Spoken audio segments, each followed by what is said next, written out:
Welcome back to the Meaningful People podcast, guys. I know a lot of you have been hitting us up saying there are not so many episodes coming out. Where are you guys at? But you know what, Yontif, you're with the family. Zman Simchasenu. But we're back, and back with a big one. We sat down with Rabbi Chaim Aryeh of Ginzberg.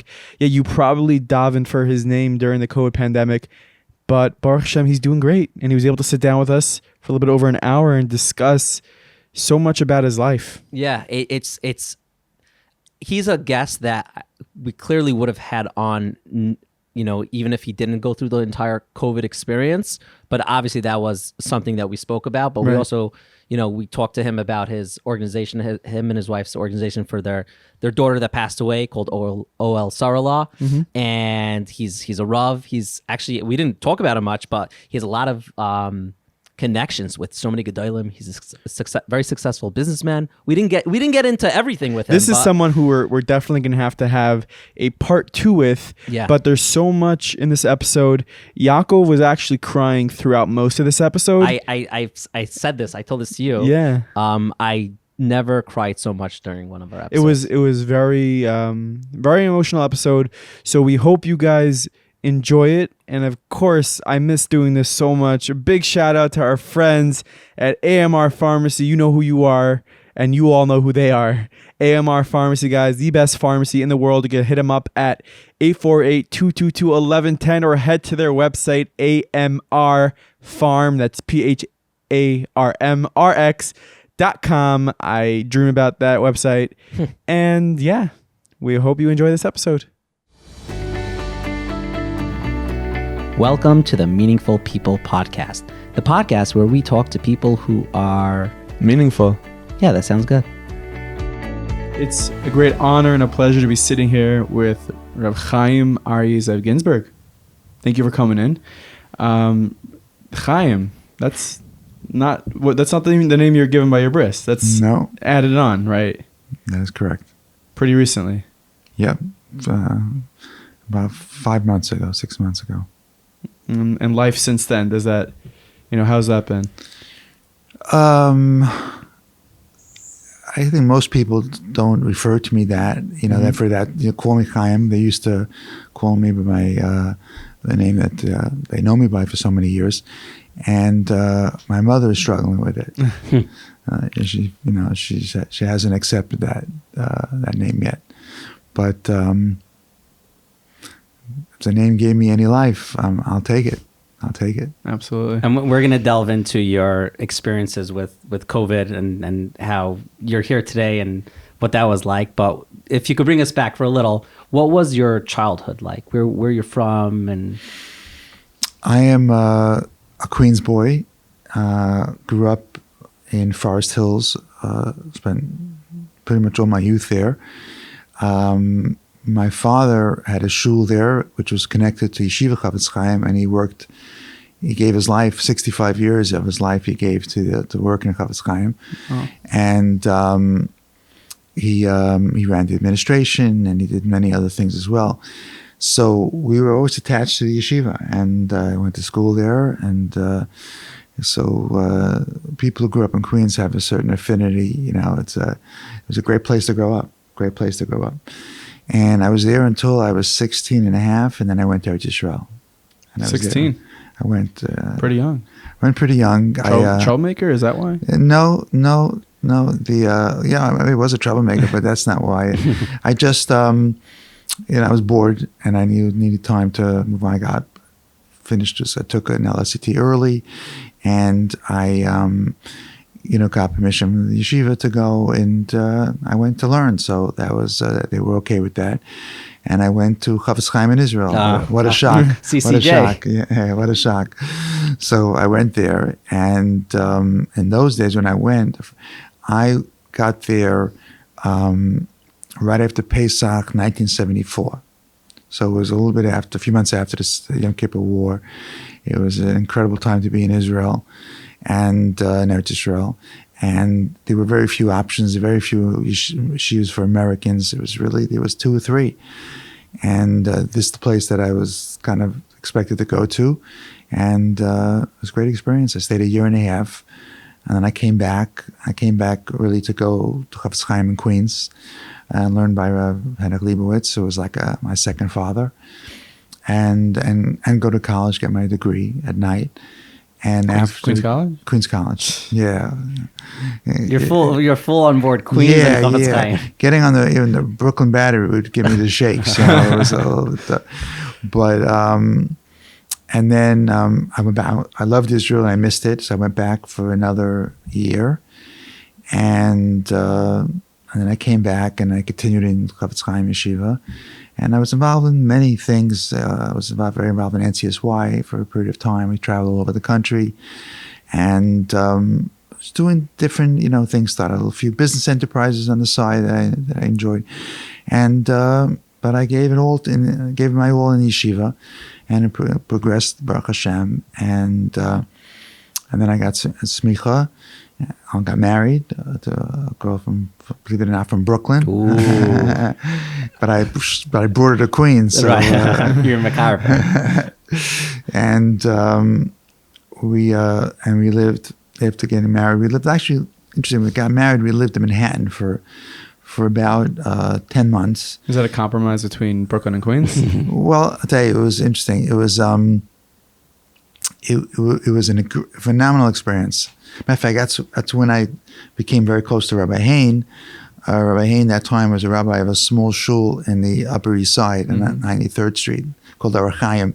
And that was right near where I was living, and I interacted with him a lot, and we became very friendly, and the friendship continued, for many years later. But really, what happened was I had a good friend, who's my really close friend, whose wife's grandparents owned a beautiful building on 96 between Park and Madison, and they had an apartment that was a penthouse apartment, very, very large. And in order to rent it out for what they wanted to do with it, they needed to wait and have someone come in the middle. So it was kind of like a wedding present. It's a nice wedding present. Yeah, to stay in this apartment for 6 months, they told me. But just till I found something else. I was there about 10 months. And it was perfect, as kind of like a young couple, honeymoon couple. My wife was from Flatbush. I was from Queens my whole life. She was from Brooklyn. This was very different. And my wife worked downtown Manhattan, so I would drive into yeshiva. Actually, that time I was actually learning for smicha, so I was doing a lot of my studying at home in the apartment. We had a view of Central Park, and it was just different type of life, and it was really it was an incredible experience. Something different, but. After Rabbi Leibowitz or Shiva was pushing me very hard to come back to Queens. So after 10 months, we ended up moving to Forest Hills. And we lived there for about 2.5 years. And then an opportunity came up, opened up my first shul in Queens in a neighborhood called Hillcrest, which is a neighborhood past Cubeline Hills. I actually started my own shul there. And I had a great group of people that I started with. And you wanted to be a Rav at that point? I really wanted to be a Rav. How old were you? Huh? How old were you then? I was around 30, about 30 years old. I had gotten smicha early. I published a sefer. And it was something that I really wanted to do. Mm-hmm. Not because my father did it. It was just something I'm good with people. I love people. Right? Just something I wanted. I knew I didn't want to, work with kids. Didn't want to teach in yeshiva, and I really wanted to be independent and kind of do my own thing, try some businesses also, and and this game would give me the freedom to do it.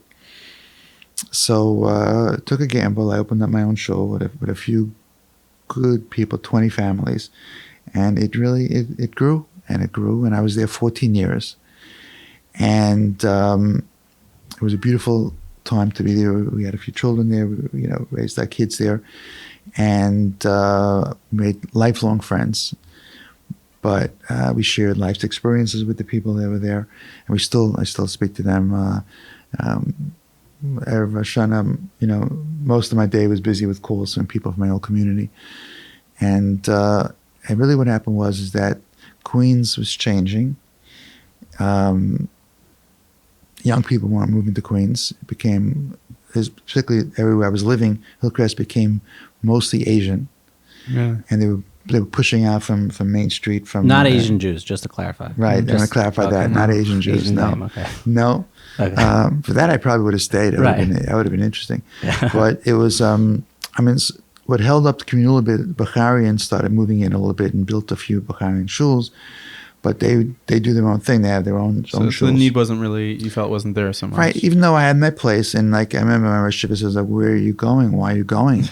Like, he's such a nice, he used to come to me twice a year just to spend Shabbos. And he loved the community. He said, so nice. People are so respectful. And like, why do you feel you have to do this? So I told him, I hit 40, was in a little bit mid 40s. And I said, I'm bored. There's no growth. I can't work to build a shul for growth because there's no growth in the community. I had about a dozen young couples, I'll call them young families, who all moved out, most of them here. Really? Because houses were fortune there. Mm-hmm. They were much more reasonable here in Cedarhurst and Woodmere. So That changed. that changed in a big way.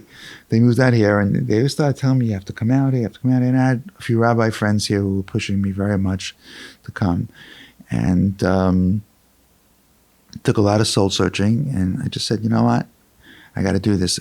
If I was, 16 and was planning on closing out the career, I would have been very happy to close it out there. But because of the fact that I felt that I had a lot of good years, a lot of ideas, things I wanted to do, and to expand and reach out to the general community at large, and I felt very constrained over there. Sounds like you're like a natural leader, and you just want to lead and you want to grow, and maybe it just wasn't. Well, I guess maybe I feel, I don't know if other people believe that, share that impression, but I haven't gotten involved in a few organizations in a very, very big way. Aguda was one of them I got involved in.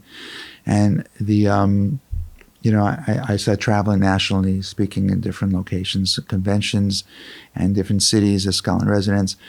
And I saw the world out there, and I said, here's things that I wanted to do that I just felt that community was just too small to do it in. Mm-hmm. And so it took, I guess, 2 years of soul searching, and ended up I sold my shul, and I came here and I said, when you have your own shul, you can't really go into an existing situation. You got to do your own thing. So I started my own shul. So I just picked an area that was like, felt there was a room for there, wasn't stepping on anybody. And we started. We started also with about 25 families. And thank God, we grew, we built a building. And I'm here now, about 21 years. So altogether, Right. 14 years there and 21 years here. There's a lot of wear and tear. So already about 3 years ago, I brought my son-in-law in, who was a real talent, very well liked by people. He was What's a real his name? people's person. His name is Rabbi Yudi Yeager. Mm. And also Chofetz Chaim. And, put him into the shul, and he's kind of doing the heavy lifting now, and taking a step back a little bit, like to spend a little more time in Israel if I could. And that's pretty much where What history. What would you say is the hardest part about being a Rav? You've been a Rav for many years. For you personally, I guess. I'll tell you, if your person is looking for, you want to see big numbers of accomplishment, it's a tough business, because just like when you come into a neighborhood and someone opens a pizza store, they're going to be 11 then by the next year. In shuls, very much the same. I was very careful to make sure that I was distanced enough from anybody, and most people don't share that, and they'll open up 2 doors away from you, Right. 3 doors away from you, around the corner, a block away. And there's seen a tremendous influx of families, but there's also been the shuls have exploded. I mean, there's so many shuls, and not all the shuls are filled. But so I think that, it's really developing a core group, doing what you do best. And I think that I connect with people, I believe, and I spend a lot of time counseling couples. I spend more time counseling couples from other places than from my own shul. I deal with a lot of people from Lawrence or Woodmere, Far Rockaway also, and a few from West Hempstead even. And it takes up a lot of my time, but I feel that, I'm making headway. I'm accomplishing. I'm saving families. What type of turmoil or conflict is there with these families that you're helping and dealing with? Well, it's complex. We live in complex times, very complex times, and there's tremendous amount of social pressures here. Tremendous amount. Some have to do just with spouse was bad midos, that really reflected in the marriage. Very often it's monetary. It's the husband's not making the kind of living that the next door neighbor is making, or that their friend's husband's making, and that is pressure. And then there's pressure the other way, where the wife is spending way above the means because her friends spend. I deal with a lot of that, and it's thankful that I'm able to, accomplish. How do you help? What would you, let's say, well, I'll tell you, straight couple, what would you tell them? Yeah. So I'll tell you what's interesting. I would say it's very different now than it was a few years ago. Mm-hmm. A few years ago, and I tell this to people all the time. I said so. I spoke in a good rabbinic convention in Chicago this past summer, and a year ago summer, I should say. And and I shared them with this, and many of them felt the same way. I would say up to 5 years ago, when I would meet with couples, I was able to pretty much save 9 out of 10. And in the last 5 years, I can save 1 out of 10. Whoa, that is a drastic drop. What's up with that? Because before, the couples, were struggling with whatever the issue was mentioned before, and they were looking for a solution. They had children. They wanted to stay together, even for the children's sake, and they just needed somebody to help, put this together, get them together, find a central point that they could agree on. And Baruch Hashem was able to hit that chord. But now, people have no patience. There's a problem, they want out. Sometimes I say the problems are minimal. I'm dealing with a couple now. I was dealing with them before I got sick, and now it kind of picked up. And I talked to them about my experience I went through now, and I said, it's such a small problem compared to what life brings, challenges life brings, that it's almost like I'm embarrassed to spend time on it, but to them it's a significant point, and they don't want to change. People don't want. They just want to end it. Where does that stem from? Like, where does the change in these few years where that's the mindset? I think that the culture has become, my way or a highway in business. In so many areas, I have a lot of issues with business, that people are just breaking businesses apart, and they come to me as a dayan, to a decision for like a bezdin, and there's no compromise anymore. It's like my way or I'm gone. It's kind of a sign of the times a little bit. It's just that we just don't have any patience for anything anymore, and I think it's reflecting in the amount of divorces that we have today. Unfortunately, That's so interesting. Something that you touched upon, we touched upon this in the beginning, is anyone listening to this recently knows that we had a pandemic, COVID-19, Corona, whatever you want to call it. I know myself, I know Nachi, I know a lot of our listeners were davening for your refuah shalema. Could you walk us through what exactly happened and what was it like? I could tell you as much as that I am aware of. Right. Okay. Yeah. Sure. What was shared with me. So, like everybody else, nobody knew this thing was coming. Nobody, expected anything. Purim, we were together with people in the shul. Both my sons made Purim Sudas and their friends from Yeshiva there, and went there, and they were, carrying on, have imbibed a little bit liquor, and they were very friendly, I should say. Things exploded, this pandemic, and everything. We were supposed to go. We go away for Pesach most years. I go as a scholar in residence and run a program. We spent many years together. Yeah. It was great times. So I was going to go to Gateways in New Jersey, and we were all set, and we were working on the program, and everything was closed down. So we actually were looking forward to be home for Pesach for the first time in many years. Wow. Have the kids over. So I remember I had gone to Gourmet Galat. It was like a few days after Purim, and we did a massive Pesach shopping, and I said, I want to come back with the crowds. So we bought everything, went to the wine store and bought out the store. I called my kids, what kind of wines do you like? We have to make sure everything is in the home. We had the matzah home. I remember feeling really good, like we're ready for Pesach. And a day or two later, I started not feeling well. And, and my next door neighbor and one or two other friends also started not feeling well. And we had a WhatsApp. We were kind of comparing notes. How do you feel now? How do you feel this? What's your temperature now? And we went to take a test. We were positive, but didn't know what that meant. Right. And, I actually have my friends. I was feeling better than they were. I had less, my fever was 102. They were 103, 104.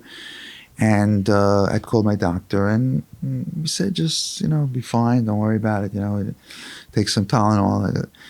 And then what happened was that I called my, my neighbor sent somebody from Hatzalah came over to take his oxygen level, and he came over, sent him over to me, and he said, your oxygen level is a little low. So I called my doctor, and I started talking to him. So he said, you sound a little winded. I want you to go now and take a chest x-ray. So, my doctor for many years, if he tells me to take a chest x-ray, I should take one.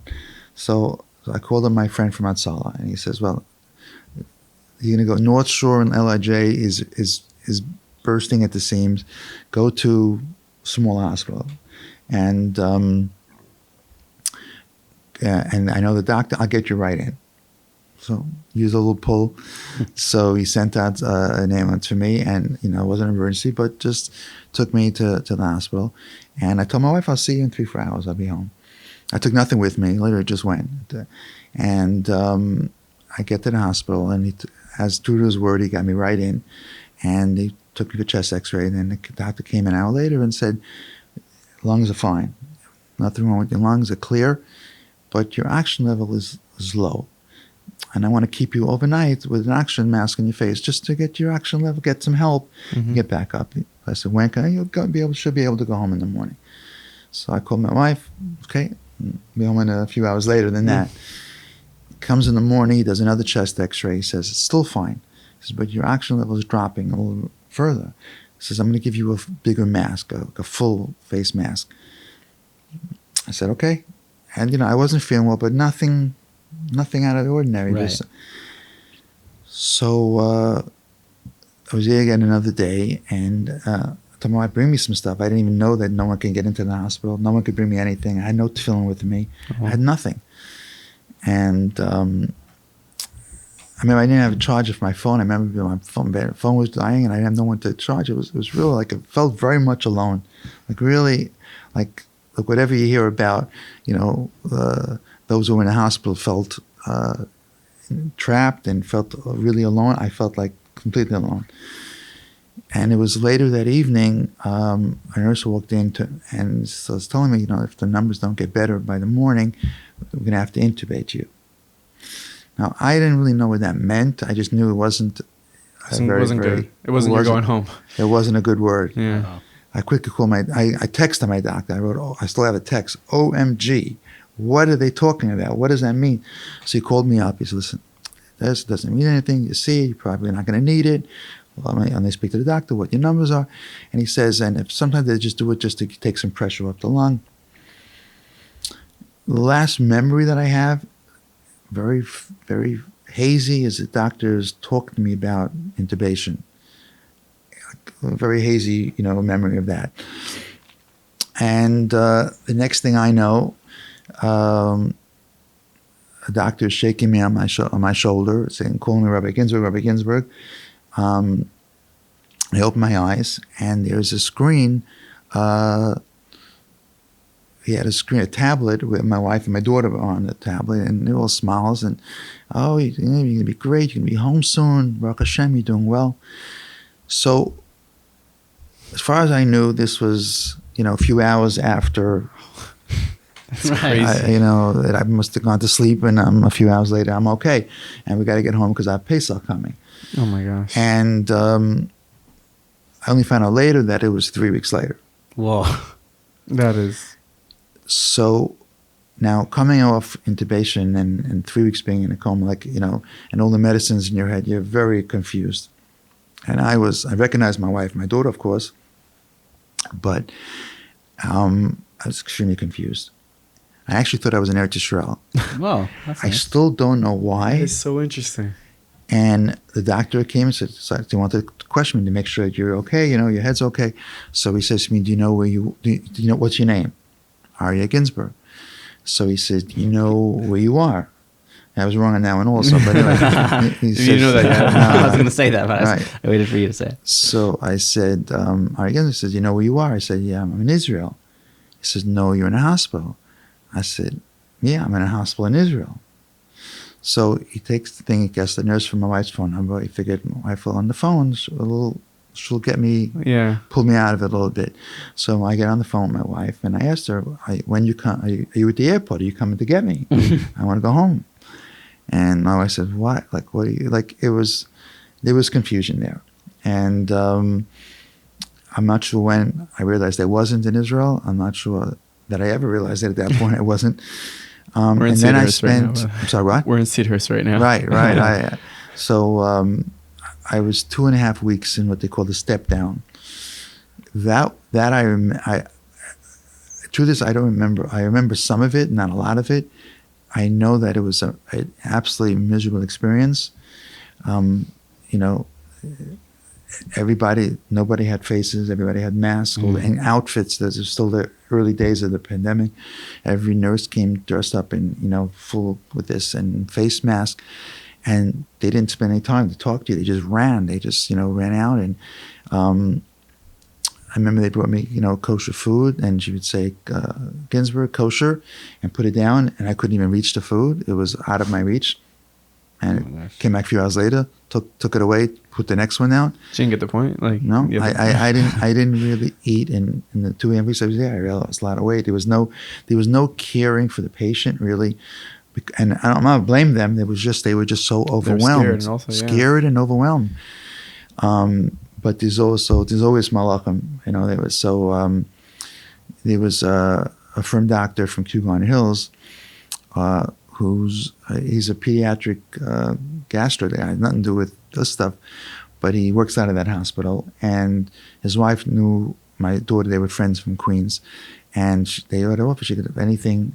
They heard about me and were davening for me. If there's anything that we can do, my husband can do.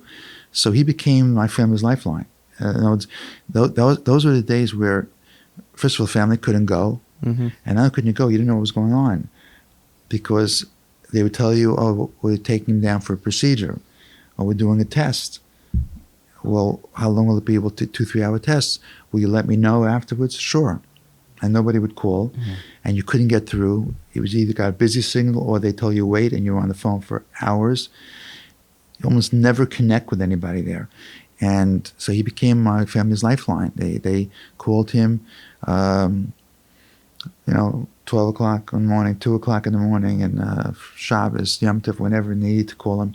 And he would, if he was in the hospital, he would right away go there and report back what's going on. And if he wasn't there, he'd call the hospital. So he was really incredible chesed. And then he would come into me when I was awake, and he would put on tefillin on me in the morning, and every time he would take out his phone and let me FaceTime my wife, so I would have some connection. And my wife told me that he arranged for her to come in actually one time and she actually fed me some soup. I had no recollection. I remember, because you're so in a daze, Right. And after 2.5 weeks there, I came home. And What was that like for you to go well, home? The video of you coming home has been seen by really tens of thousands of people. Also. The video is seen all over the world. We have friends in South Africa that called my wife 2 minutes after I came home, and some of they already saw the video. So I still don't know how it got out there, but I told my wife I don't want a tumult. I don't want to think that the whole shul would come. I don't want that. I didn't know how long I was away. Right. You still didn't know. Still didn't know. So she said, no, just the kids are going to be there. Kids are my next door neighbor was like family to us. So I think he's the one who did it. But anyway, so it was this video which I had to explain in the article that I wrote. But I came out of England with a safer. Yeah. Like I'm the biggest massman in the world, It's like one guy in the shul was saying, he's probably catching up on his daf yomi. Another guy said he's catching up on Shnai Mikra. They were both wrong. It was like a moment that wasn't supposed to happen. What happened was, it was about a 20-25 minute ride back, the ambulance ride back to home. And when I got into the ambulance, I was driving home. My wife had given me my phone, and I started thinking, again, knowing that I was out for a while. I was in the hospital for 2.5 weeks, so I knew I was away for 2.5 weeks. And I'm coming home. It was a big thing. I knew that I was sick. I didn't realize the extent of what happened to me. But I said, so what do I do when I come? Do I make a shachiano when I come home? I was trying to think, what is the right thing to do? And then I remembered the Rav Schwab, once pointed out, or a Rambam in Hillcrest Mezuzah, that says an incredible thing. It's the most incredible Rambam. Matter of fact, exaggeration, probably received 1,000 emails or texts or WhatsApps afterwards, after the article came out, that people have taken the Rambam, they've looked it up and have cut it out and put it on their desk and then are carrying it in their wallet. Rambam just says the last halakha in Hillcrest Mezuzah that when you that mezuzah represents the ultimate realization of HaKadosh Baruch Hu, of God. Because when a person walks out of his house and you kiss that mezuzah and you stop for a moment, realize that you never know you're coming back. You never know if you're going to make it back. And many, many people, 9/11, and many, many people don't make it back home. Right. So to realize that you're in God's hands when you leave the house. And same thing when you come in, it's a way that the only reason why you're zocha, you merit to come back in the home is because God allowed you to. So there's no greater recognition of HaKadosh Baruch Hu. And I said, you know what? That's something I want to think about. But I didn't remember what the Rambam was, Ulfas. So I called, I texted my son David. I called my son David, and I said to me, go up to my study and just get my Rambam and told him and bring it out. I want to look at it before and I walk in, I just want to have that. I couldn't walk, I was being carried in, but right. To have that realization, that Kosh Baruch Hu, thank you, that I'm able to come back passing the mezuzah.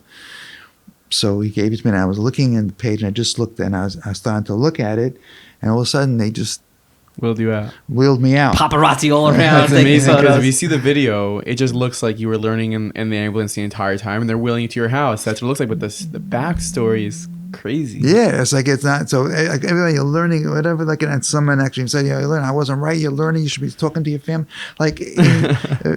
Crazy stuff. But it's really, that's what it was. It was like a Kodak moment. They took me out a minute before, too quick before I had a chance to, So that's really what it was. It was just, and I really tried to, obviously being family was emotional, seeing the kids and my children, but coming in, I really just wanted to stop. I told him, stop for a moment, carry me, and stop. Just want to, taking this moment for, and Kosh Baruch, thank you for allowing me to come back without even having a clue of what was going on out there in the world, Not a clue. Wow. So I came home, and the family had set up. And now, most times when you're in the hospital this long, you have to go to rehab. Mm-hmm. And, a rehab, and I needed rehab.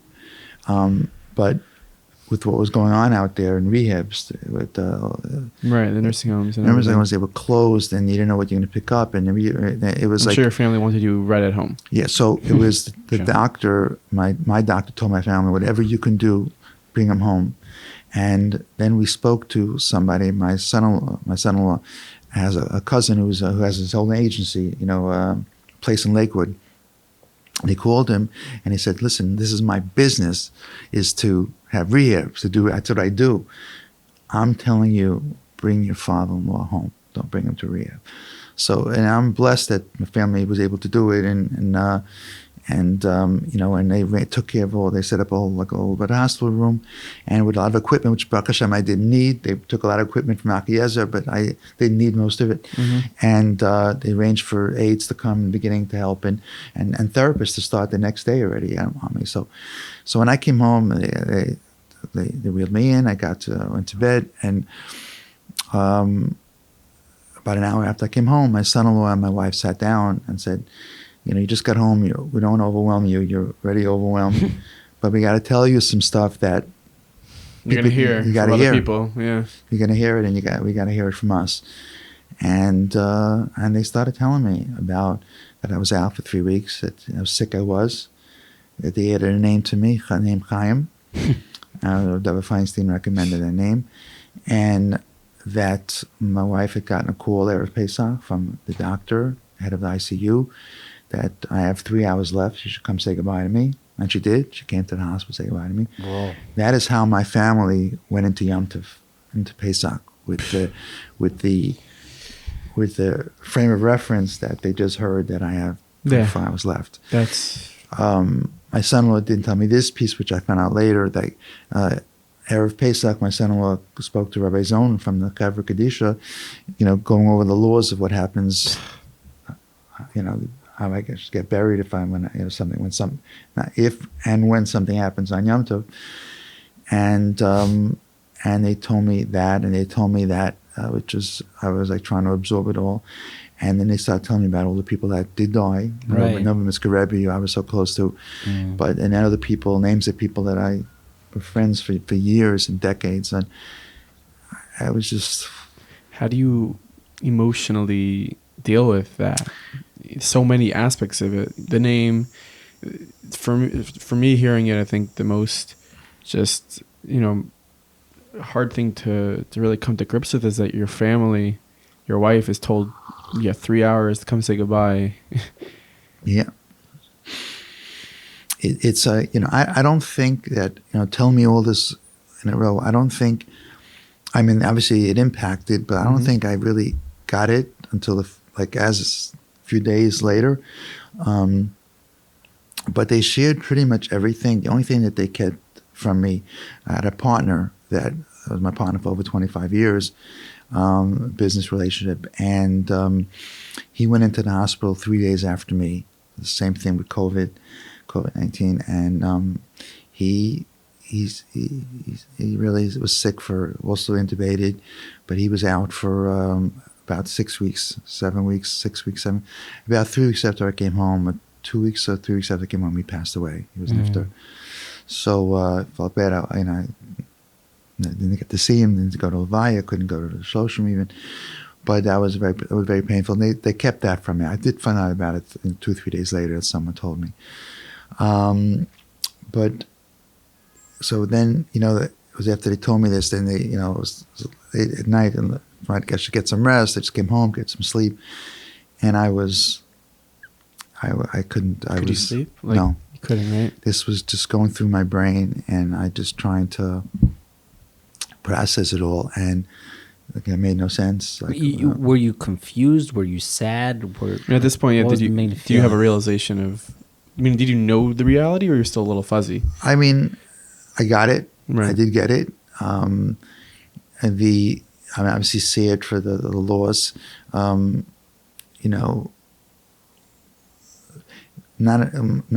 happy for myself. One thing, like the emotion of being happy for my family or for myself didn't even come into play. It was more like why me? Was it guilt? Did you feel guilty? Yeah, to some extent. Why me? Why these people bigger and greater than me. I'm someone that was so incredible in chesed and community involvement and things. Like, why me?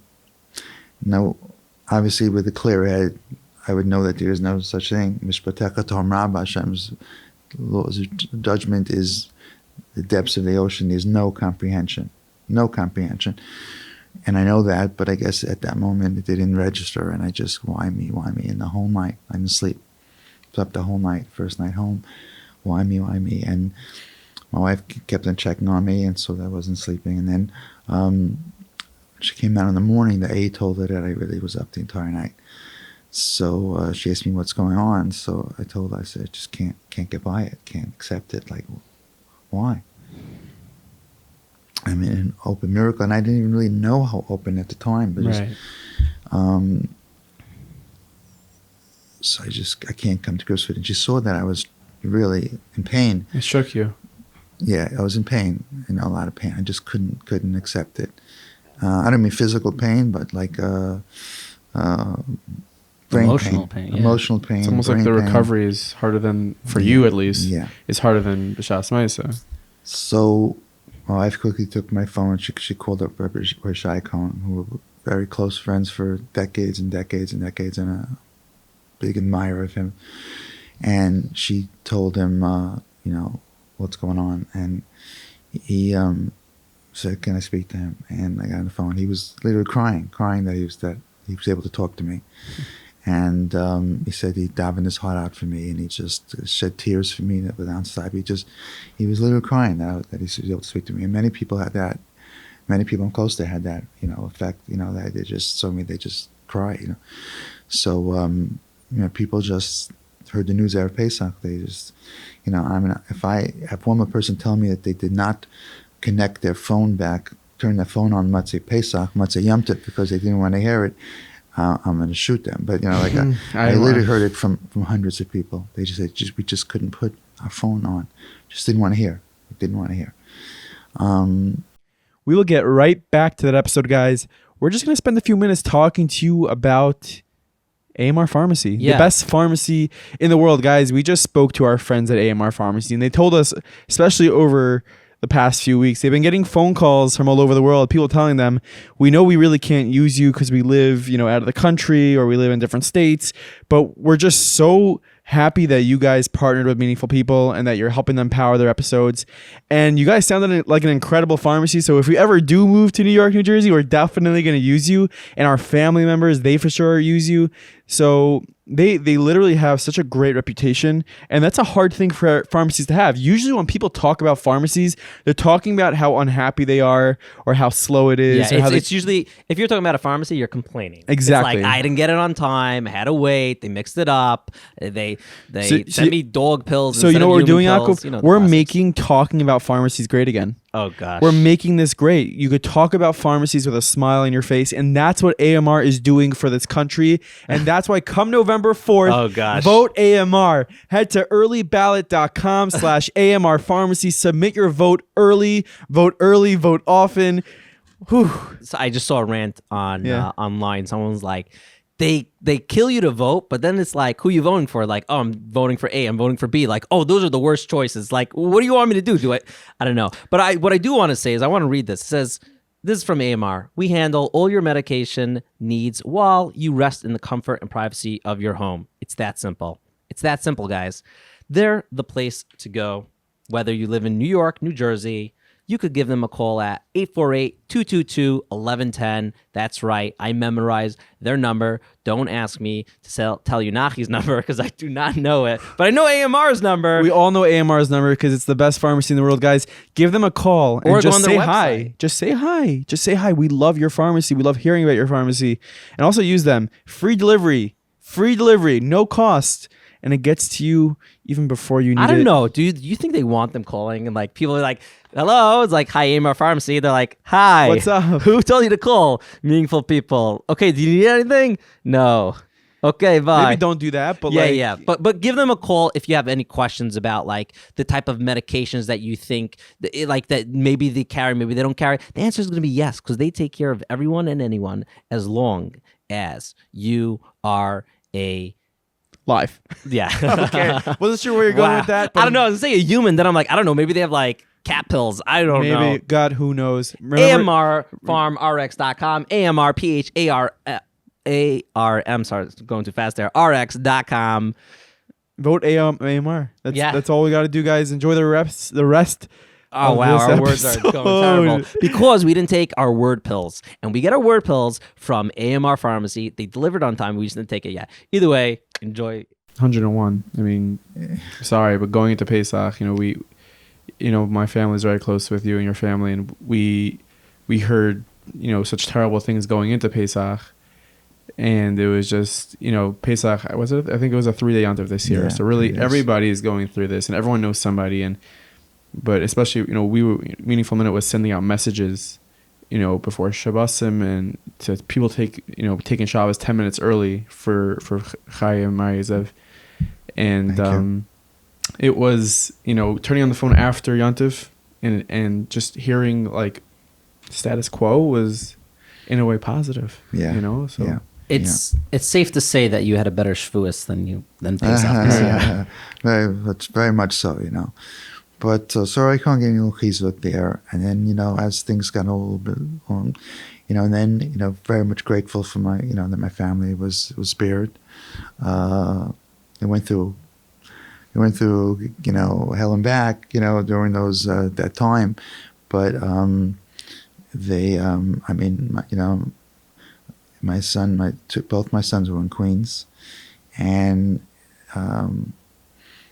had to deal getting a call with a code in a machine and this and that, and just sitting by the phone waiting to hear it. It's torture. My daughter in Israel, just like, so all this stuff, that to coordinate all those things that before Yontif started was a lot, and my wife was really the core. She was strong. She told my kids that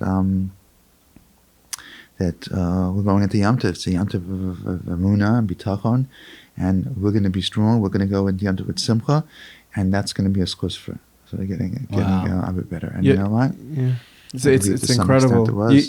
This could be like, do you ever think, you mentioned how when you woke up you thought you were in Israel, and in my mind all of a sudden wrote up a whole script. You ever think that maybe like that's where you were, that's where your neshama was, and the tefillas are what brought you back, and you didn't even realize it yet that you were back? Did that cross your mind?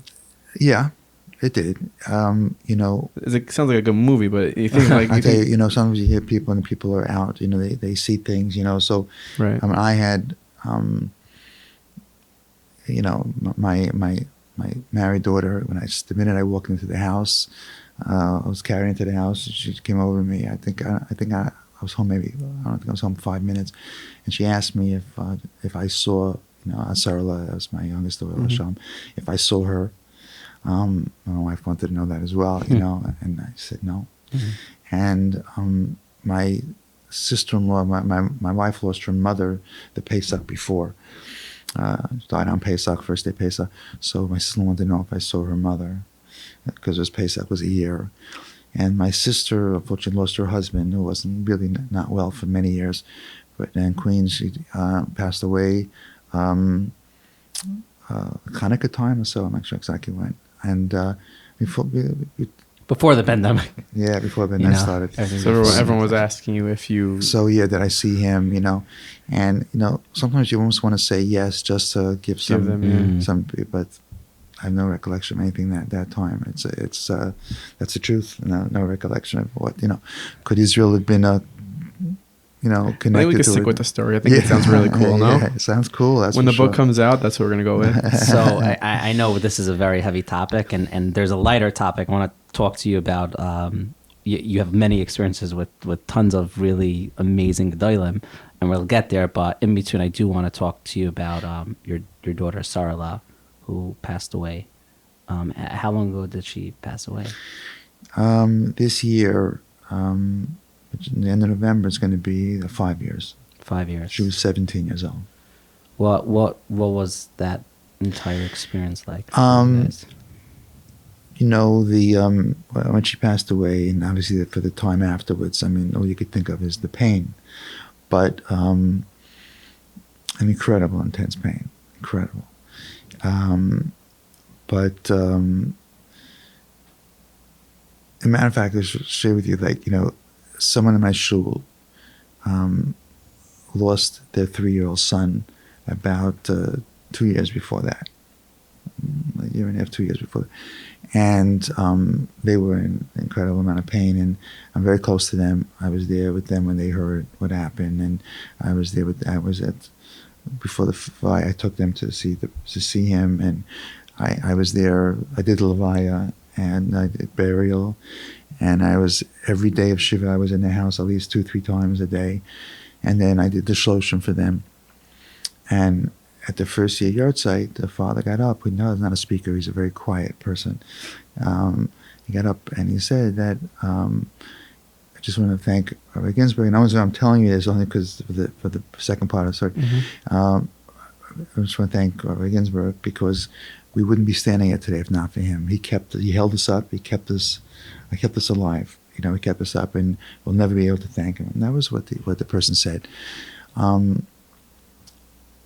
Why I mention that is because I went over to him about a month after my daughter, and I said to him, I have to ask you for mechila. So he said, for what? I said, because I spent so much time talking to you and giving you chizuk and eitzes and all kinds of things, because I thought I got it. I thought I felt your pain. I said, but now that I really do understand the pain, I never should have said a word to you. I had no right. I just didn't understand what you were dealing with. So I asked him for mechila, and he said, "No, you're kidding, whatever." But that's the message, So, but as time moves on, my wife and I both have a better sense of tremendous hakaras tov to HaKadosh Baruch Hu.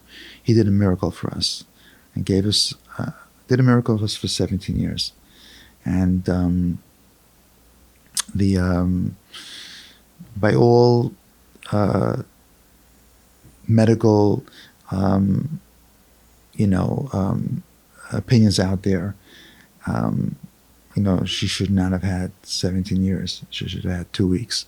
She had diabetes? No. My daughter was born with a very rare thing called hemochromatosis, which basically means when the baby's in utero and the mother eats, and the baby takes from the nourishment of the mother, and when the baby takes an iron, the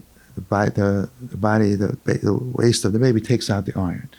For some reason, and why, they still don't know why, it happens very rarely, but with iron, the baby cannot excrete out the iron, and iron stays in the baby's body while the baby's growing. And that iron causes liver failure. Iron causes too much iron causes, liver failure. So we didn't,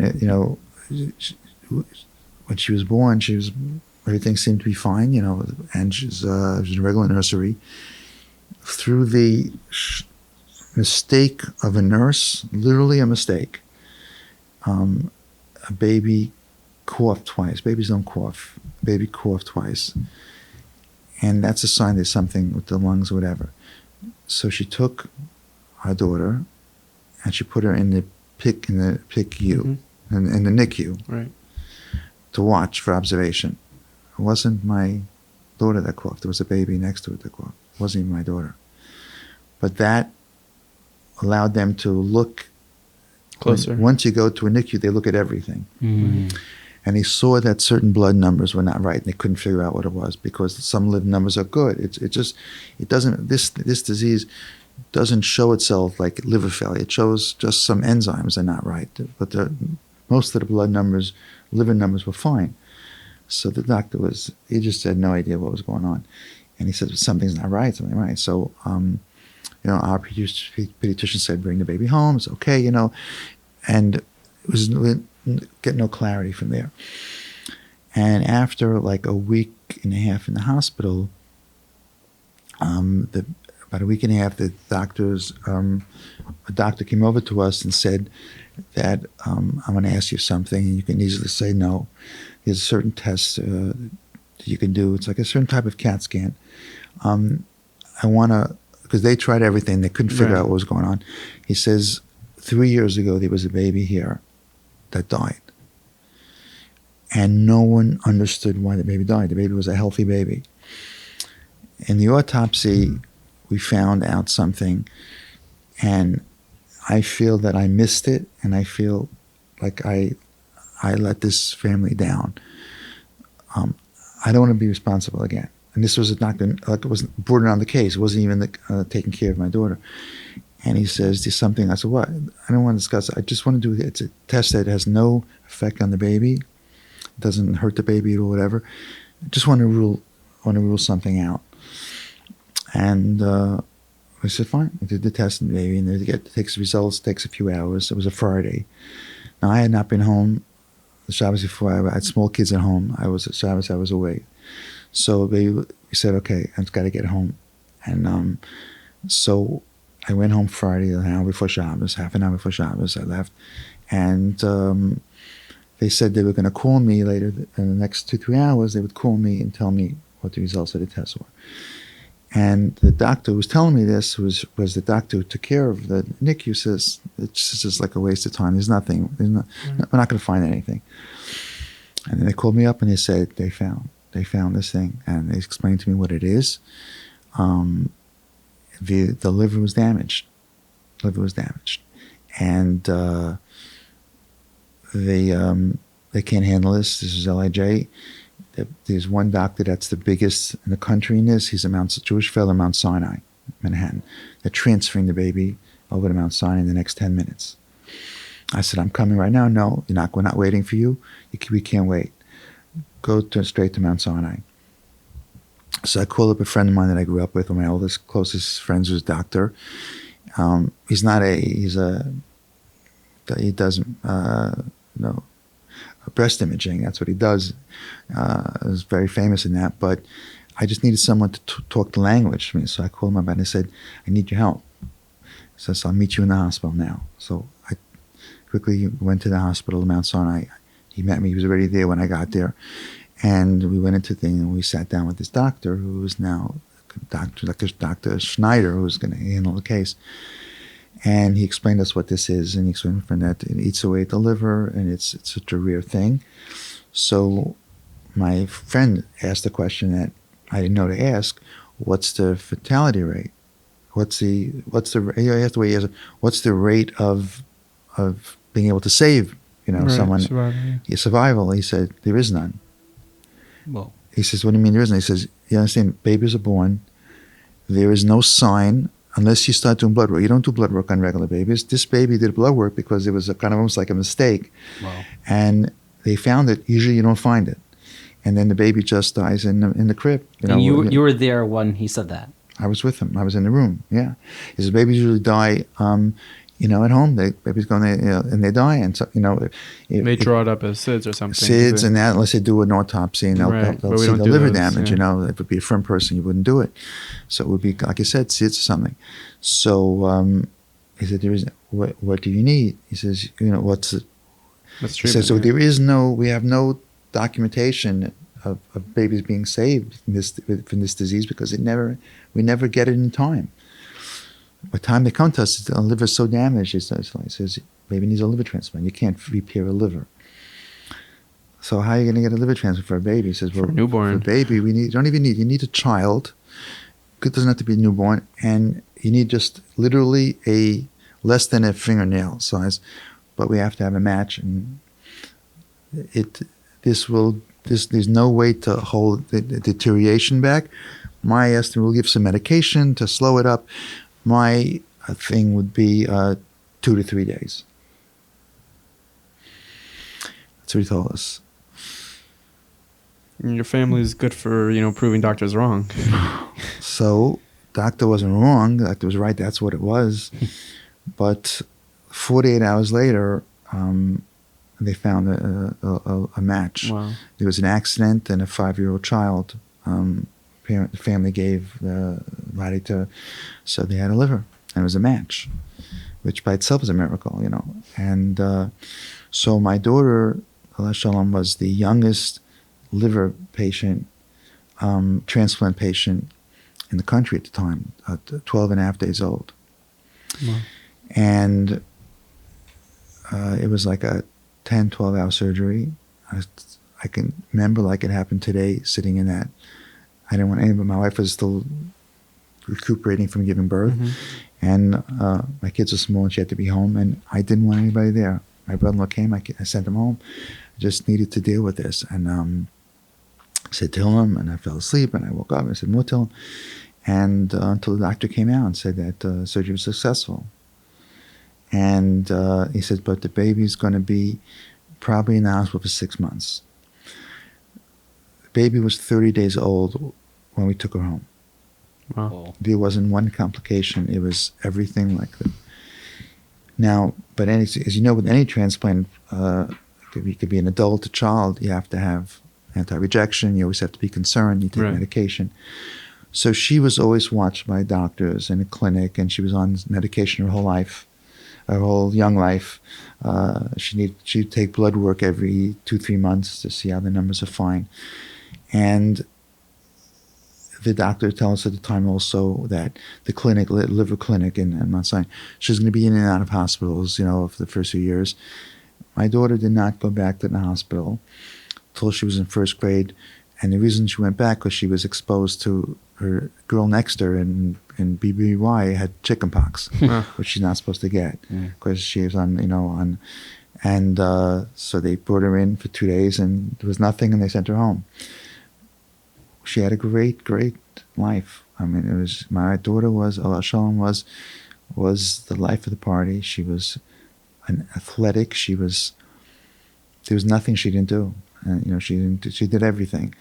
When she was 14 years old, call us irresponsible parents, but it was my daughter in Eretz Yisrael gave birth. I remember it was her, at the time, was her a third or fourth child, baby, and she needed help, so we couldn't go to shul. I couldn't go if my son-in-law wasn't yet in helping me out. Mm-hmm. I couldn't leave Rosh Hashanah Kippur. I could not go. So we put her on a plane. She was 14 years old. Put her on a plane. She went by herself, and my brother-in-law picked her up. My son-in-law picked her up at the airport, and she stayed for the whole yom taking care of the kids. There was nothing she could. Until we went later, when we met her there, when we went, she would get to Israel with a cousin, and she went with her sisters, and she had a full life. She was, she was incredible. And then when she was 16, she was a junior in high school. Started January, February, started having some issues, and I will never say that the doctor made a mistake, because it was all in the hands of the Eibishter. The mistake of the nurse was the reason why we had her. Right. It was 17, yeah. But the doctor felt that the issues that, her liver is fine, basically intact, but there are some issues, and we can deal with it medically, with changing medications or whatever. And if need be, we'll have another transplant for her in a year or two, but its liver's good enough now for the next year or two. Right. He was wrong. And again, the Kosh Baruch Hu wanted. And she started having a lot of problems. From Pesach on, we were in Florida with her, but she started having a lot of issues, and she missed a lot of school at the end of the year. And then her life was camp. So we went to camp. She was able to go to camp. We were so thrilled because that was she lived for camp. She lived for camp. She had her friends, her close friends were the camp friends, and so the first night she was there, she had a little bit of a episode, like a reaction to new medication. We had to go pick her up, and Baruch Hashem, she was able to go back a week later.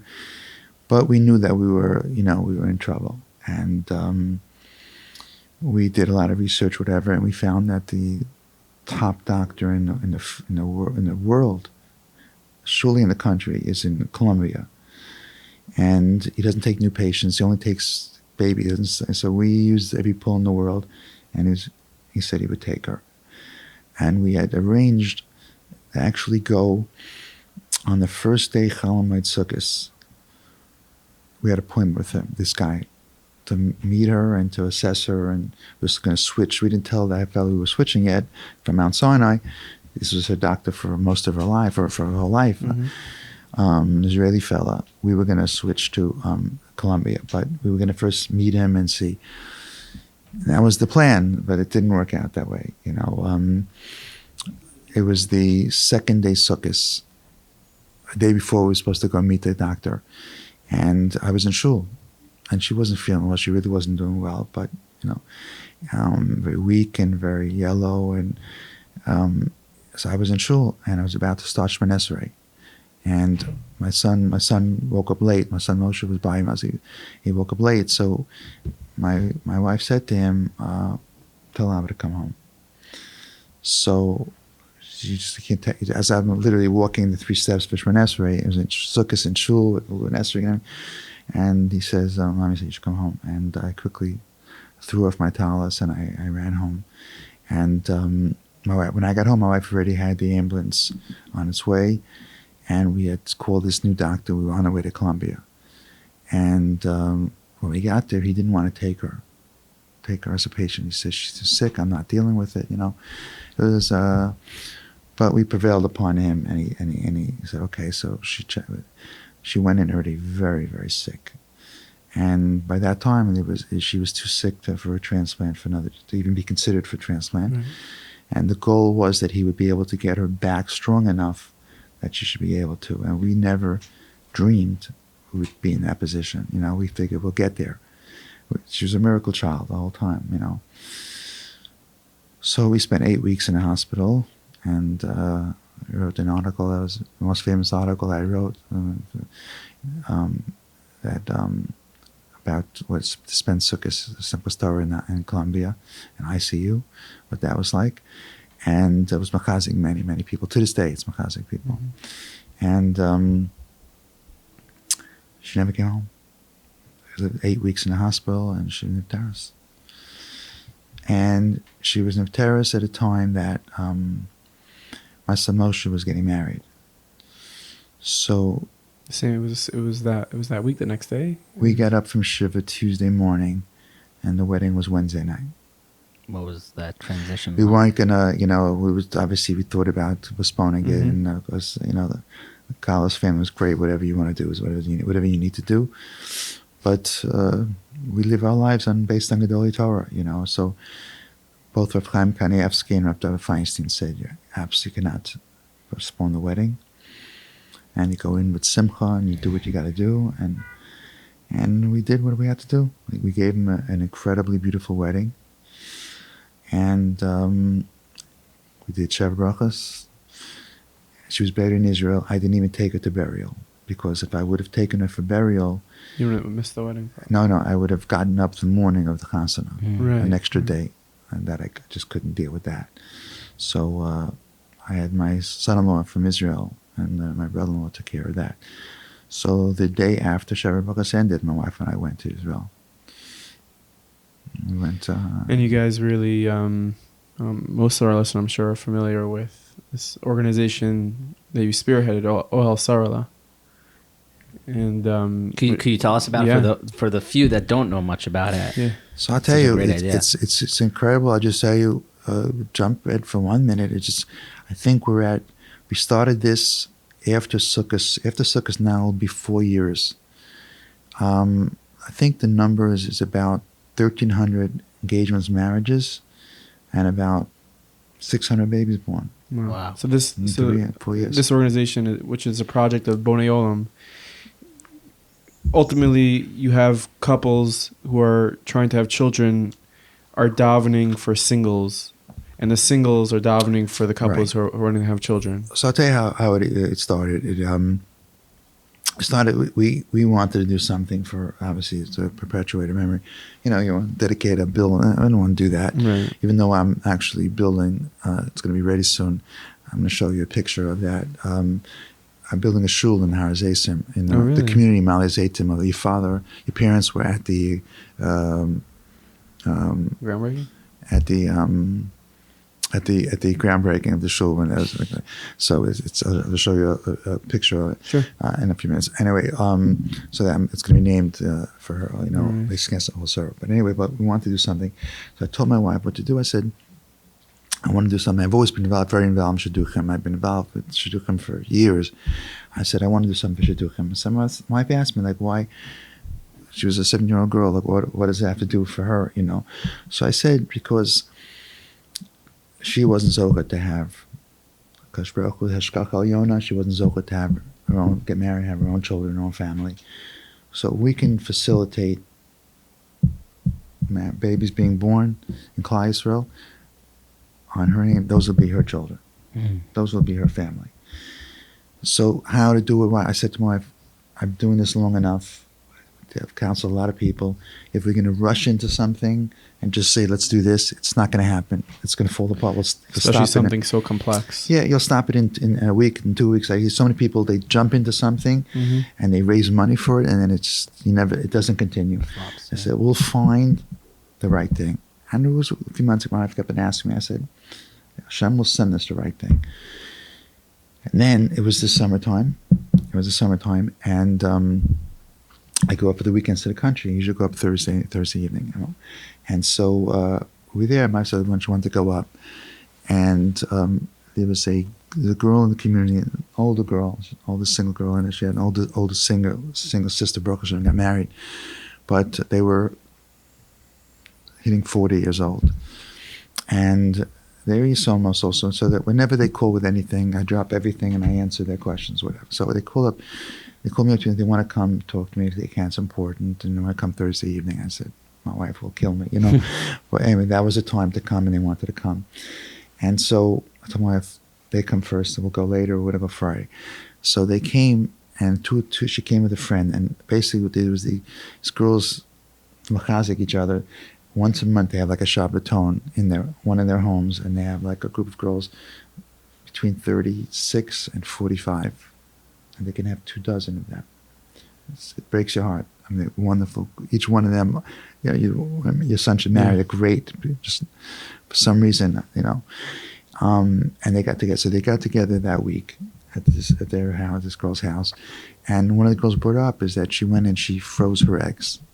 She spoke to her Rav, and the Rav, she froze her eggs, saying, I really believe I'm going to get married. I believe it with every fiber of my being, but I can't, I'm aware that I'm getting older. So do this, and this way I'll be able to have, my children. So the girls were blown away by this initiative and said, should we all do this? So I said, I'm going to ask Rabbi Ginzberg, and I'll come back and I'll report back to everybody. So she sprung this question on me. I said, well, nothing easier like milk a spoon in a fleishik pot, I said, it's a complex thing, I said, I really need to call someone, discuss it. It's above my pay grade. It's a lot of issues involved over here. I said, so I tried calling Rabbi Feinstein on the phone. I couldn't get him on the phone. I told the girls, I said, you know what? I'm going up to the country. I will swing it Monday morning. I'll swing by Lower East Side. I'll speak to Rabbi Feinstein, and I'll get back to you on Monday night. So they were fine with that. And I looked at it, and the way I was telling my wife about this question, like, it was so troubled by it, the whole idea of it, and the concept, and this is needed, So this is what my plan was to do. Now, I have a place upstate at home, a place called Twin Oaks. My Bachner, it's a mostly Hasidic place. You can ask me on the next podcast why I'm there. But anyway, so he has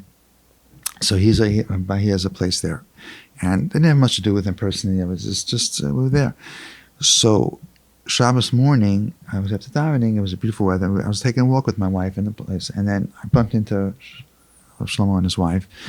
And I said, Shlomo, I have to tell you something. Maybe you could direct me where to go. It's what you do. And I said to him, I was like, well, I don't want to shock you, but this is the question. And he said, shock me?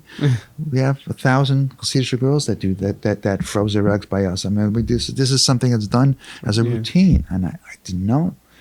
So he started giving me a little education. And then, anyway, he tells me, he says, Rabbi, I want to tell you one thing. I was in Eretz Yisrael recently, and he shared with me this conversation he had with Rabbi Aaron Leib Steinman, which I assume that Rabbi Bachner mentioned it on the podcast.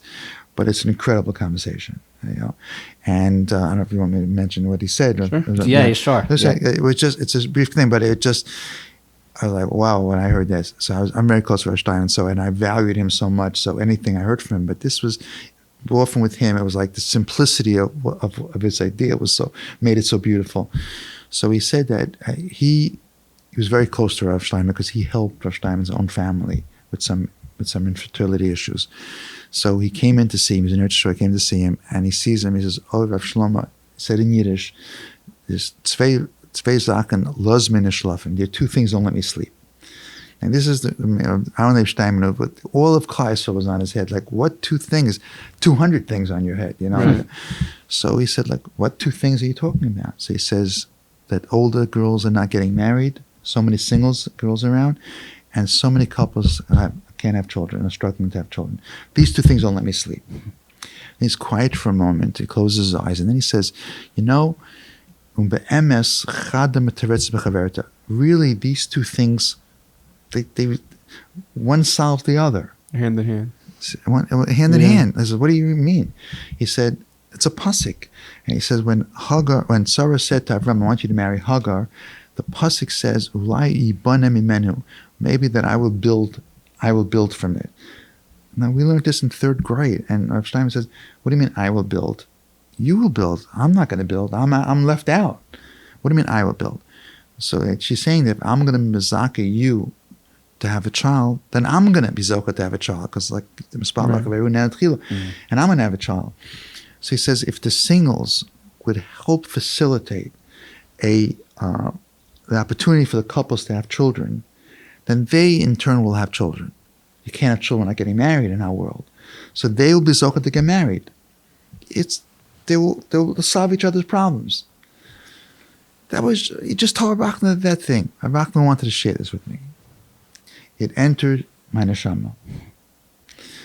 I was cooking, you know, and so I said, thank you, wow, what an incredible thing. I was blown away by it.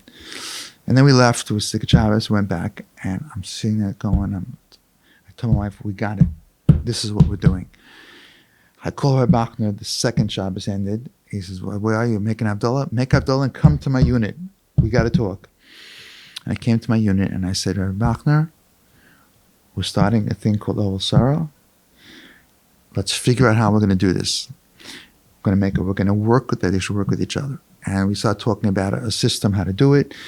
The idea that the singles would daven for them. Also, if they have any money to help, they would send, give money to couples that they're davening for. They wouldn't even know each other's names, just Hebrew names.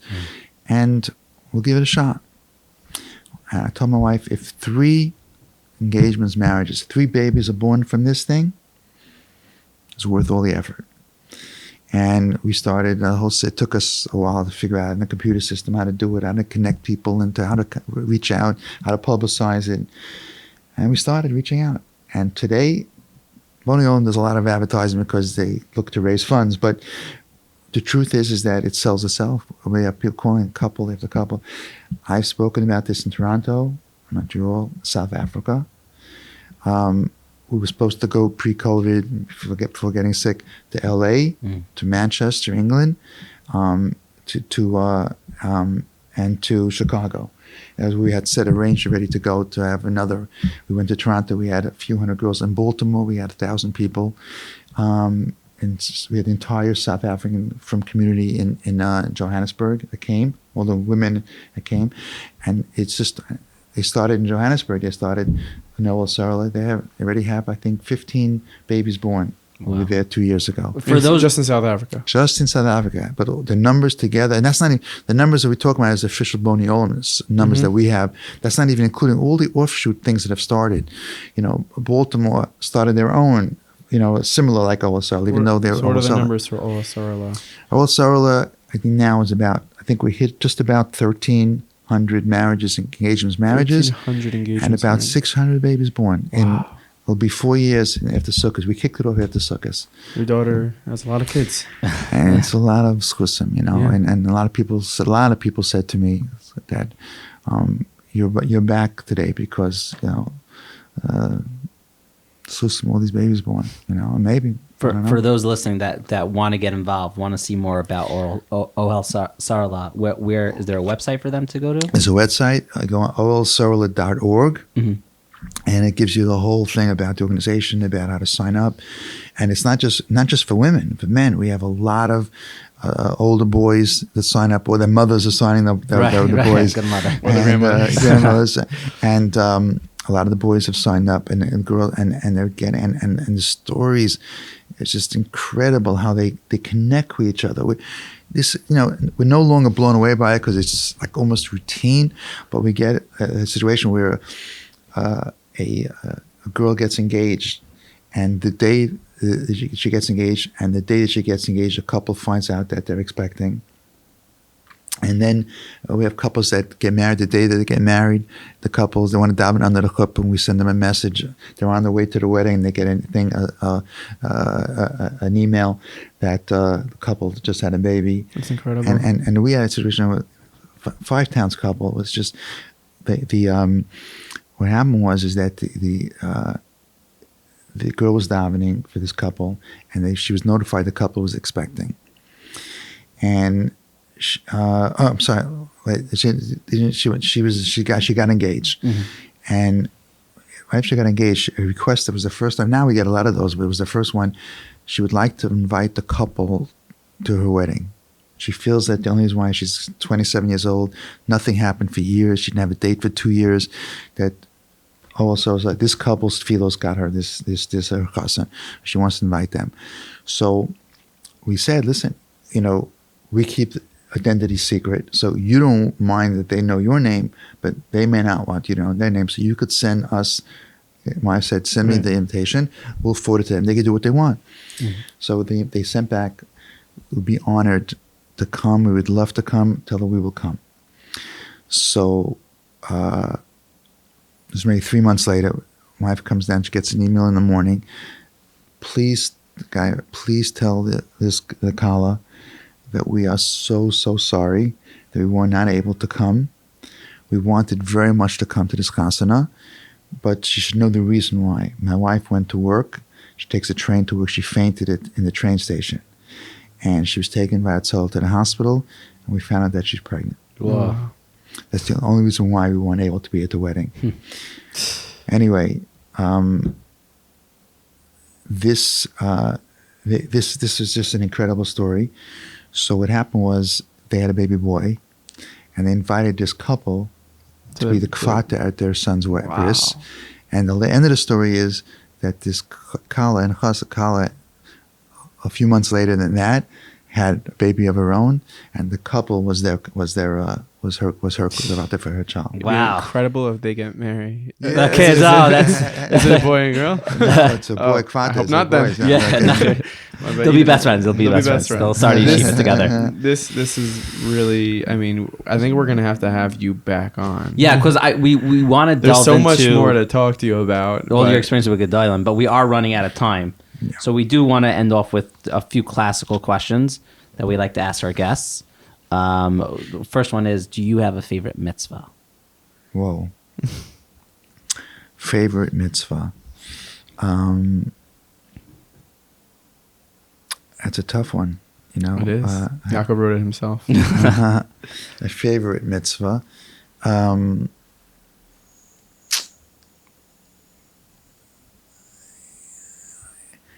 I think if you'd asked me, now, I think right now, a very big favorite mitzvah of mine that gives me a lot, that I probably have not had that feeling since my bar mitzvah, is putting on tefillin. Really? Because the time, I never missed one day's tefillin since my bar mitzvah, and all of a sudden I missed 3 weeks in a coma, and then even the time that I was in hospital, he would come in, and these days that I wasn't able to put on. So I now, it's early in the morning. I have slichos now. I'm in shul before 6. But when I put that tefillin on me now, I stop for a minute. I am so thankful I can do this mitzvah. I think if you would have asked me pre-COVID experience, tefillin would not be in the top 10.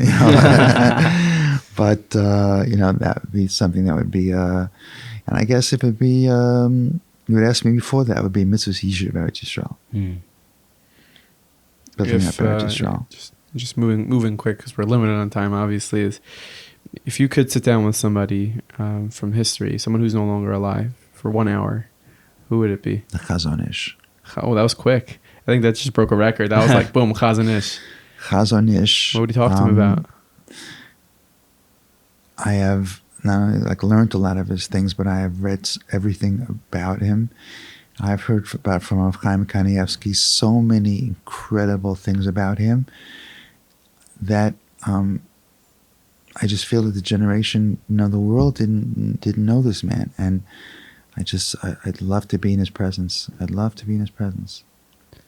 Before we ask our final question, we're going to introduce a new question. I didn't even tell Nachi about this. Oh, okay. I'm nervous. What's the worst advice you've ever received? I like that. You like Whoa. That, right? Coming on this podcast, maybe? Oh, no. That's a great question to ask, Yaakov. We just set him up for a nice burn, yeah. The worst advice that I've been given. Yeah.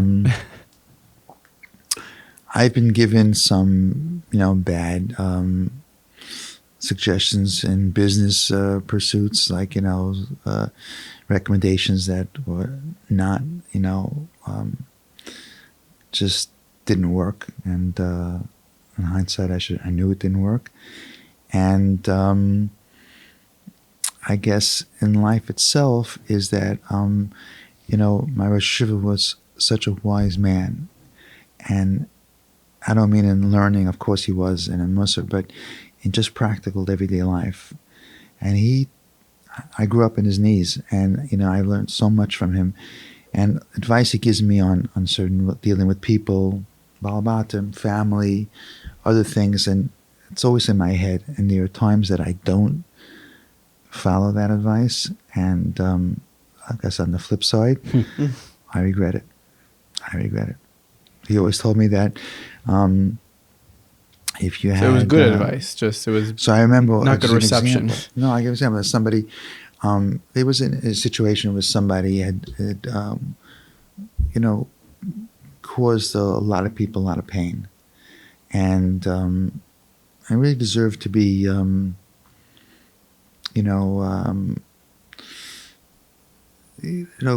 spoken to. And in my head, ringing my ears, Shiva, just stay away, go away, run away, don't don't do it, don't get involved.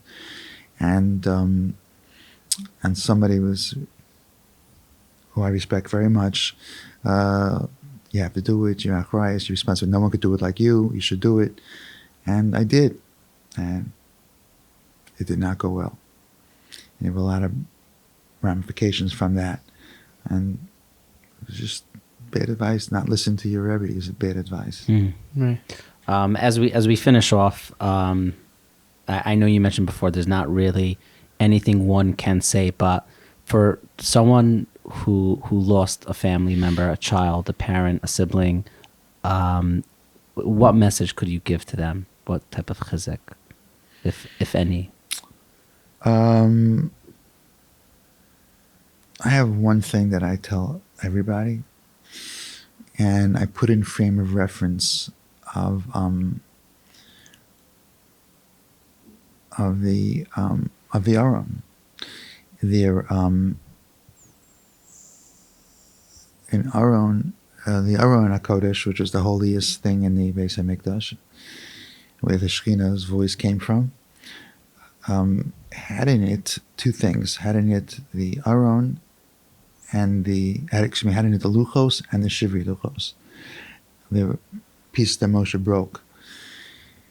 And the question begs, if you had the pieces that Moshe broke, you had the regular Luchos, why need the broken Luchos? As a matter of fact, the Gemara says in Shabbos, when he dropped the Luchos, the Osios went up to Shamayim. It was just broken stone. What's the need to put that in when you have, the real Luchos there? And I once saw in the Sefer Rishon, I just kind of applied that. The Zohar says that every kli in the Mishkan represents another part of the body. And the Aron, which is the center, represents the heart of a person. It was the center, everything revolved around the Aron. When the Aron was hidden, second base of English, it lost its soul. There was no, the explanation wasn't the same. So that represents the lave of a person. And that's when it clicked. I said, you know what Hashem wants to teach us a message? The Klal Yisrael should know that in every Aron and every lave of a person, there's room for luchos and shivri luchos. If Rahman's son, a person has to go through life and experience some shivri luchos, there's still room in that heart for luchos, for simchas and nachas and other things.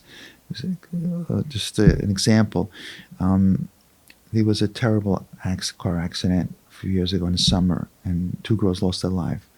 And one of them, I'm very close to the family, and what happened was that the parents, the grandparents, the parents of this child, she was the youngest in the family, the parents of this child, 2 months later, were marrying off their first grandchild. So the parents were marrying off their first grandchild, but they were also the parents of this girl. And the grandmother of the Kala said she's not going to the wedding because she's not going. There's no, there's all she has is pain. She's not going. And they didn't know what to do. They tried everything and nothing worked, and they called me. And I went to see her. And I said, I know how you feel, but there's room for luchos and shivri luchos. Tomorrow night is the luchos. You go in there with your shivri luchos in your heart. You're not diminishing it. You're not diminishing it. You're not disrespecting your daughter's memory by going, how can I go? How can I be happy? No, you carry it with you, and you take the luchos in there. And you have luchos and there's room for both. And then I left. I didn't wait for a response. I just told her and I left. And the next night, I get a WhatsApp picture of the grandmother walking down with her husband. That's beautiful. So it's something that I tell people that, not just life goes on. That's not good. That's not good enough. We all know people that suffered loss that life didn't go on for them. They just can't function in society. There's room for both. Right. That's what I tell people. Well, Rabbi Chaim Aryeh Zev Ginzberg, thank you for opening up to us and spending some time with us. Pleasure. 2 wonderful young guys, bright and articulate. I'd love to do this. It's just that I got to prepare for Shabbat Shuvah Drasha. So this is, timing is, but I'm happy to be here. Thank you. Thank you. There you have it. Rabbi Ginzberg was there, and Nachi and I both know our Rebbe, Rabbi Ginzberg. Yeah, he's also Aryeh. Yeah. He has a different middle name, but shout out to you from Lakewood. Yeah, my 11th grader. We actually we asked this Rabbi Ginzberg after if he ever gets mixed up. He said one time he told us a cute story, but that was really great, and I got so much chizuk from that. I've been thinking. We did this episode a few weeks ago, honestly, before Yantef, and I don't know. It's really struck a chord in me. Yeah, he's a true inspiration. He does so much, behind the scenes for the klal, with the relationships he has, what he does for older singles, couples trying to have children. He's very much involved, and he does a lot of legwork, and it's incredible. Especially his story, but Baruch Hashem, he still is here with us, and he's doing well. And next week we have a very different episode. Oh yeah, extremely different episode. We got the one and only Zusha, which a lot of people are like, is it one person? Is it 2 people? They're actually Siamese twins. Yeah, you'll find out more about them and about their music, and I've been listening to their music since our episode with them. That's when you started listening? Okay, I listened a little before, guys, but we have to sign a petition. Yaakov knows no people. It's true. We have to this is inside information. A lot of times, I would say 8 out of 10 times, Nachi's like, oh, let's get this Gadol Adar. I'm like, I never heard of that person. And he's like, what? This is Gadol Adar. He knows nobody. Yeah, but go to YaakovKnowsNoPeople.com/sign, and we're gonna get a petition going, guys. Yaakov's going to leave us off with some wise words. Oh, yeah. Everyone remember to take care of your health. It's important. Yeah, it's definitely important. Stay go to healthy. the doctor, go brush to- your teeth. Yeah. Super random. Guys, we hope you enjoyed this episode. And once again, share this with your friends, your family. The numbers are crazy. So many of you listening to our episodes, but some people aren't. So Yeah. keep passing it around and leave a review. Ciao.